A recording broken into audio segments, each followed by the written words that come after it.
මරණ මංචකේ එළොවයි මෙලොවයි දෝලනය වෙනකොට කවුද ඉන්නේ? අනුන් වෙනුවෙන් සැප සතුට තීරණය කරපු අපි, අනුන් වෙනුවෙන් ගෙවල් දොරවල් හදපු අපි, අනුන් වෙනුවෙන් තමන්ගේ ආධ්‍යාත්මය නාස්ති කරගත්ත අපි තථාගතයන් වහන්සේ දේශනා කරනවනේ පින්නතුනේ, මරණ මංචකේ එළොවයි මෙලොවයි දෝලනය වෙනකොට පුත්තාමත්ති ධනම්මත්ති තිබාලෝ විහඤ්ඤති අත්තාහි අත්තනෝ නත්ති පුතෝ ධනං. අපිට අපිවත් නැති වෙනවා. මරණානුස්සති කමඨහං දේශනාවේ තථාගතයන් වහන්සේ බොහොම පැහැදිලිව දේශනා කරනවා. ඔත්පොල්ල වෙලා ඉන්නකොට එළවයි මෙලොවයි දෝලනය වෙනකොට මිනිස්සු පුදුම විදිහට අසරණ වෙනවා. එතකොට කිසිම කෙනෙක් තමන්ගේ ශක්තියට තමන්ගේ හේවණල්ලට නැහැ.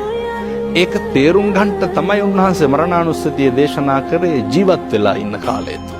මිනිස්සුන්ට පුළුවන් නම් මේ කාරණේ ජීවත් වෙලා ඉන්නකොට තේරුම් ගන්න. මිනිස්සු අතින් සිද්ධ වෙන අකුසල් ප්‍රමාණය ස්වල්පයි.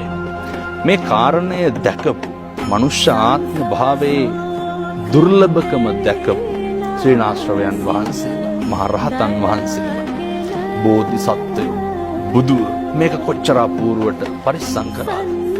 මෙහෙම දේශනා කරන්නේ මේ මනුෂ්‍ය ආත්ම භාවයේ තියෙන දුර්ලභකම නිසාමයි. එක වචනයකින්වත් සංසාරය දිග්ගස්ස ගන්න හොඳ නැහැ.